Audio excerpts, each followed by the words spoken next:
Debnath sir, बहुत सारे ऐसे वीडियो सोशल मीडिया पर आ रहे हैं जिसमें ईरान की ओर से ही वो वीडियो जारी किए जा रहे हैं जिसमें सुरंगों के अंदर बहुत सारी मिसाइलें दिख रही हैं और वो ये वीडियो दिखाकर ये बताने की कोशिश कर रहे हैं कि हम लंबी जंग के लिए तैयार हैं। वो वीडियो क्या झूठी वीडियो है या वो सिर्फ दिखावे के लिए है? वैभव जी, अगर आप वीडियो का एनालाइज करें, उनमें से ज्यादातर जो हैं वो या तो यूएवी है या ड्रोन है, या छोटी रेंज के जैसे हम बोलते हैं एसआरबीएम मिसाइलें हैं। उनमें से कोई भी आपको इंटरमीडिएट रेंज यानी 2000 किलोमीटर वाली नहीं दिखेंगी। इक्का दुक्का फायरिंग होती रहेगी इसराइल के ऊपर, लेकिन जो हम देखते थे कि एक दिन में इसराइल के ऊपर 100 मिसाइलें दागी गई या 50 मिसाइलें दागी गई, वो खत्म हो गया। अब इनके पास 2000 किलोमीटर वाली मिसाइलें बची नहीं है। आकलन ये है कि शायद कुछ दर्जन ही बचे हैं, तो कभी कभार 2 या 4 फायर कर देगा, उससे इजराइल को कुछ फर्क नहीं पड़ता है। अब स्ट्रेट हॉर्मुज की बात कर रहे थे। ईरान ने क्या किया है कि अपनी जो बहुत छोटी रेंज वाली मिसाइलें, बिकॉज अभी उनके पास वही बची हैं जो आप सुरंग में फोटो देख रहे हैं ना, जी। किसी भी मिलिट्री एक्सपर्ट को दिखाएंगे, वो सब ऐसी वाली छोटी छोटी मिसाइलें हैं जिनका रेंज 60 किलोमीटर, 100 किलोमीटर या 140 किलोमीटर होता है। बहुत छोटी रेंज है। तो इनको उसने ऑलरेडी जैसे बंदर अब्बास है उसके उत्तर में डिप्लॉय करना शुरू कर दिया है। चबाहर पोर्ट है ईरान का, उसके उत्तर पश्चिम में डिप्लॉय करना शुरू कर दिया है। और वहां से, क्योंकि स्ट्रेट ऑफ हॉर्मुज महज 60 किलोमीटर या 100 किलोमीटर का इफेक्टिव रेंज की दरकार है, तो उसको इन मिसाइलों की मदद से अगर कोई दुश्मन यानी इजराइल, अमेरिका या अमेरिका के सहयोगी देश का शिप जा रहा है, वो उसको इंटरडिक्ट कर सकता है। ये जो लड़ाई है जिसमें कि स्ट्रेट ऑफ हॉर्मुज को वो लंबे समय तक बंद रखेगा, अब ये चालू हो गई है। ये अगला चरण है।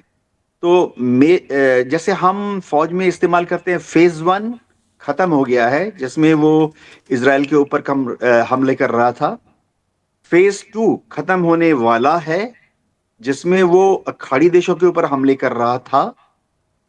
और फेज 3 अब चालू होने वाला है जिसमें ईरान की सारी मिसाइलें खत्म हो गई हैं, एक्सेप्ट बहुत जो छोटे रेंज वाली हैं, 100 किलोमीटर, 150 किलोमीटर की मिसाइलें, जिसको कि वो बंदर अब्बास और चबहार के उत्तर में डिप्लॉय कर चुका है। और वहां से वो स्ट्रेट ऑफ हॉर्मुज को इंटरडिक्ट करता रहेगा। ये कैपेबिलिटी ईरान के पास काफी लंबे तक हो सकती है, क्योंकि इस तरह की मिसाइलें अभी भी, इस तरह की रॉकेट्स और मिसाइलें अभी भी करीबन 600 उनके पास बाकी है। जी। तो अगले 2 महीने या 6 महीने तक स्ट्रेट ऑफ हॉर्मुज को बंद रखने की ईरान की क्षमता है। अब अमेरिकन इंटेलिजेंस की और उनकी सैटेलाइट इमेजरी का पूरा ध्यान ये है कि स्ट्रेट ऑफ हॉर्मुज को बंद करने के लिए उन्होंने ये शॉर्ट डिस्टेंस वाली मिसाइलें तैनात की हुई हैं। ये कहां पर हैं? अब इनको ढूंढना बड़ा मुश्किल होता है, क्योंकि ये मिसाइलें बहुत छोटी होती हैं, लंबाई में महज 8 फुट 12 फीट लंबी। और इनमें जो वॉर हेड होते हैं वो भी बहुत छोटे होते हैं। महज एक्सप्लोसिव कंटेंट महज 40 किलो 60 किलो होता है। क्योंकि ये याद रखना पड़ेगा कि एक शिप को डुबाना उनका पर्पस नहीं है। उतने बड़े मिसाइल की जरूरत नहीं है, 500 जी। किलो या 1000 किलो के वॉरहेड की। इतना ही करना है कि एक शिप में डैमेज हो जाए, आग लग जाए, धुआं निकलना शुरू हो जाए, उसी से जो इंश्योरेंस कंपनी है वो इनका इंश्योरेंस करना बंद कर देती हैं। ऐसे भी लॉयड्स ऑफ लंदन जो हैं या न्यूयॉर्क में जितने शिप के इंश्योरेंस करने वाले हैं, हर रोज जब एक शिप में धुआं निकलता है ईरान के हमले से, प्रीमियम कॉस्ट जो है 500 गुना बढ़ गई है, 5 गुना बढ़ गई है, 500%। अब हालत इतनी दुर्गति हो गई है कि देखिए, मैरीटाइम रूल ये है कि जब तक हर शिप को एक तो शिप का सालाना इंश्योरेंस कराना पड़ता है। दूसरी चीज है, मैरीटाइम लॉ ऐसा है कि हर शिप को हर वॉयज का, यानी हर बार वो हार्बर से निकलते हैं कार्गो के साथ, तो एक उस समय का एक तथास्तु यानी आकस्मिक इंश्योरेंस करना पड़ता है। बंद हो गया है ये इंश्योरेंस करना।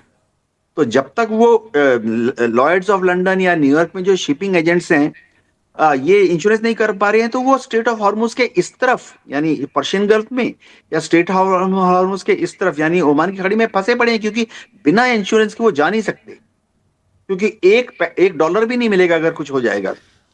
अब अमेरिका की सरकार ने और इंग्लैंड की सरकार ने ये कह दिया है इंश्योरेंस एजेंसीज को कि इंश्योरेंस का एक हिस्सा सरकार दे देगी। तो इसीलिए अब इंश्योरेंस सरकार की कंपनीज की जान में जान आई है। तो जो इंश्योरेंस प्रीमियम 500% बढ़ गया था, वो शायद थोड़ा सा कम हो जाए, क्योंकि इंश्योरेंस कंपनी को अब भरोसा हो गया कि सरकार दे देगी। लेकिन मैं बिल्कुल 40 किलो और 60 किलो के वॉरहेड की बात कर रहा था। ये जो 40 किलो और 60 किलो के वॉरहेड हैं, ये एक शिप के हल को भेद नहीं सकती हैं। ये सिर्फ एक शिप के सरफेस पे जाकर शिप के ऊपर जो पाइपलाइन है, शिप के ऊपर जो डिलीवरी होज है और जो पंपिंग यूनिट है सरफेस के ऊपर, अगर आप सुपर टैंकर को ऊपर से देखें तो उसका डेक फ्लैट होता है और उसके ऊपर पंपिंग स्टेशन होता है, सक्शन स्टेशन होता है, उसको डैमेज करती हैं। और महज उतना करने पे ईरान की आईआरजी और उनके ईरान की मिलिट्री कमांड का पर्पस फुलफिल हो जाता है। जी बिल्कुल। कोचर सर के पास चलते हैं। कोचर सर, यूक्रेन के राष्ट्रपति जेलेंस्की का एक बड़ा बयान सामने आया है इस युद्ध के दौरान। उन्होंने कहा है कि रूस हर तरह की मदद कर रहा है ईरान को, फिर चाहे वो ड्रोन से जुड़ी मदद कर रहा है, इसके साथ ही संवेदनशील जानकारियां दे रहा है, अपनी खुफिया जानकारियां भी शेयर कर रहा है ईरान के साथ। और उन्होंने ये भी कहा है कि हो सकता है आने वाले दिनों में रूस अपने सैनिकों की भी मदद कर सकता है, ईरान को सैनिक भी भेज सकता है, जैसे उत्तर कोरिया ने 10,000 सैनिक रूस भेजे थे उसकी सहायता करने के लिए। तो ऐसा जेलेंस्की का कहना है। जेलेंस्की के इन दावों में आपको कितनी सच्चाई नजर आ रही है? शोभन जी, पहले तो मैं एक छोटा सा कमेंट एक्चुअली देना चाहता हूं जो ग्रुप कैप्टन साहब ने बात करी है। एक जी तो जी किसी के पास कोई इतनी डेफिनेट इंफॉर्मेशन नहीं है कि ईरान के पास कितनी मिसाइल्स हैं। जी कैसे अनुमान डाले यहाँ पे बैठे हुए, हमको क्या पता उनकी खत्म हो गई नहीं खत्म हो गई है। तकरीबन अगर एक रियलिस्टिक एस्टिमेट मैं आपको करूं, अगर ईरान के पास 5,000 मिसाइल्स जो बोली जाती हैं, 4,000 से 5,000 मिसाइल्स, और अगर आप इसको देखें कि उसके 12 दिन में कितनी मिसाइल्स ईरान ने फायर किए, तो आप अप्रोक्सीमेटली पता चल जाएगा उनके पास कितनी मिसाइल्स हैं।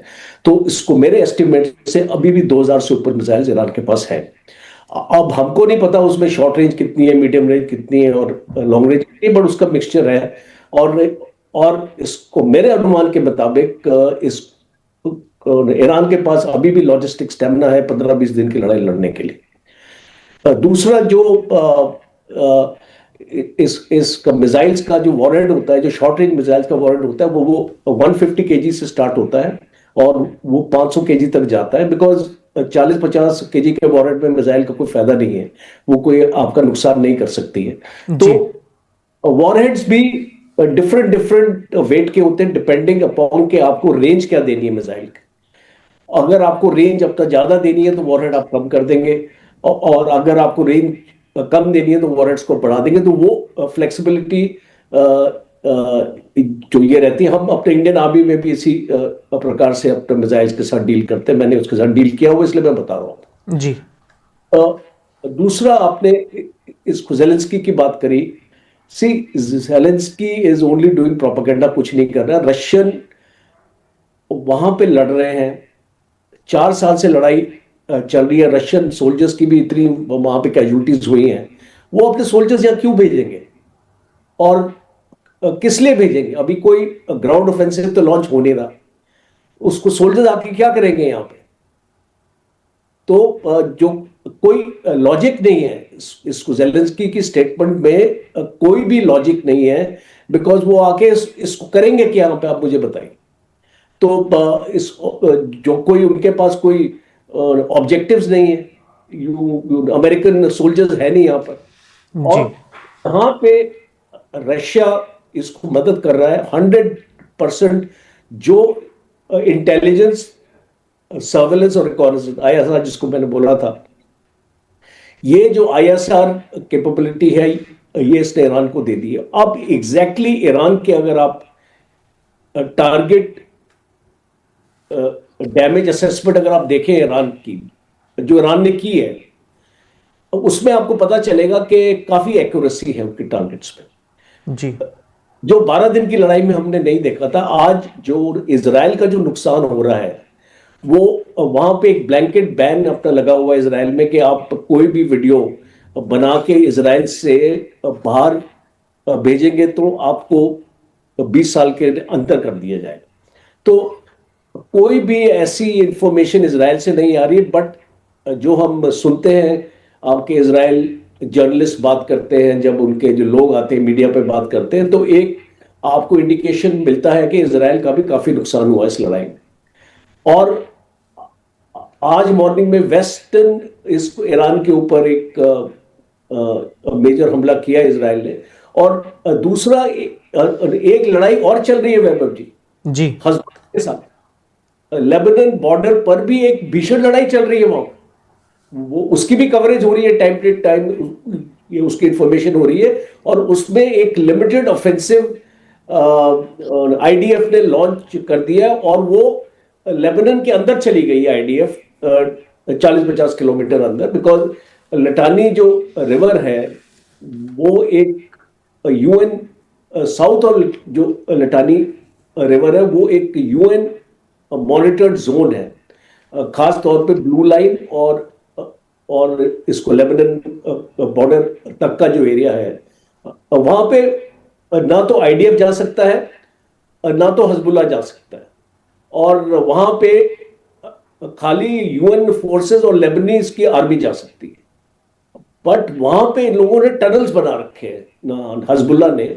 और ये जो इजराइल ऑपरेशन है ये हर एक गांव में जा रहा है, उनके टनल्स आइडेंटिफाई करके क्या क्या मिसाइल्स वहां रखी हुई हैं। बिकॉज इजराइल के हाइफा पोर्ट पे आपने सुना होगा 3-4 दिन पहले अटैक हुआ था जी, काफी उसको डैमेज जो हुआ है हाइफा पोर्ट में, और एक एयरबेस है इसको इजराइल का, वहां भी डैमेज। तो इजराइल आज 2 फ्रंट की लड़ाई लड़ रहा है।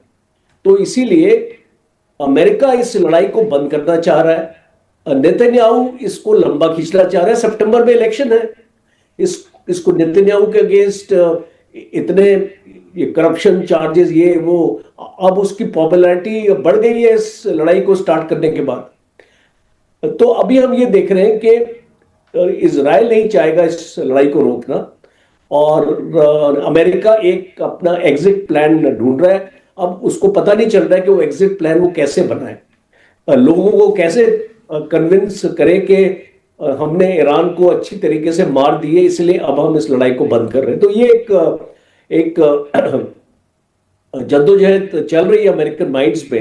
और ये जो आपकी गल्फ कंट्रीज हैं, जैसे आपने बताया, बहुत प्रेशर है गल्फ कंट्रीज को, बिकॉज अमेरिका इन कंट्रीज को प्रोटेक्ट नहीं कर पाया है। और एक रियलिटी सामने आ रही है अभी आपका, खासतौर पे यूएई जैसी देशों में, कतार आपके जैसे देशों में, कतार हमेशा एक मीडिएटर की तरह उसने काम किया। Subscribe to One India and never miss an update. Download the One India app now.